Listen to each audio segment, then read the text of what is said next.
lüzumsuz bir savaş yarattık. Haliyle sağ salim çıkamadık. Deli ruh hali bazen iyi gelir ama biz çok abarttık.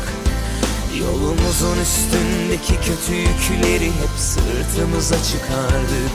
Aldığımız hasarları ziyansız saydık. Zor gibi gelmedi oyundu bize, tabi demlenmedi ki